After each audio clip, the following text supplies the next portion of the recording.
సంబంధాన్ని ఏర్పరచడానికి ఉపయోగించే అక్షరాలను లేదా పదాలను విభక్తులు అని అంటారు. విభక్తి ప్రత్యయాలు డుము ఊలు ప్రథమా విభక్తి, నిన్నొన్ లన్ కూర్చి గురించి ద్వితీయ విభక్తి, చేతన్ చేన్ తోడంతో తృతీయ విభక్తి, కొరకున్కై చతుర్థి విభక్తి, వలనన్ కంటెన్ పట్టి పంచమి విభక్తి, కిన్కున్ యొక్క లోన్ లోపలన్ షష్ఠి విభక్తి, అందున్నన్ సప్తమి విభక్తి, ఓ ఓయి ఓరి ఓసి సంబోధన ప్రథమ విభక్తి. ఇప్పుడు ఈ విభక్తులకు ఉదాహరణలు చెప్పడానికి మా స్నేహితులు వస్తున్నారు. రాముడు మంచి బాలుడు. డు ప్రథమ విభక్తి ప్రత్యయం.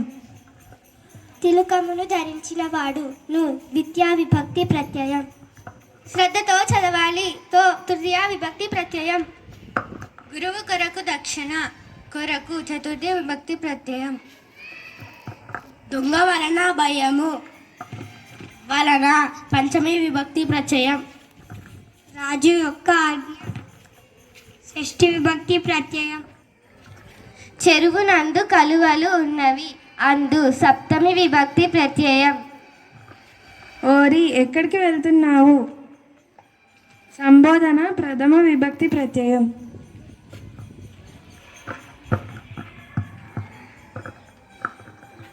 ఇప్పుడు అందరు నాతో పాటు చెప్పండి. డుము ఊలు ప్రథమ విభక్తి, నిన్నొన్ లన్ కూర్చి గురించి ద్వితీయ విభక్తి.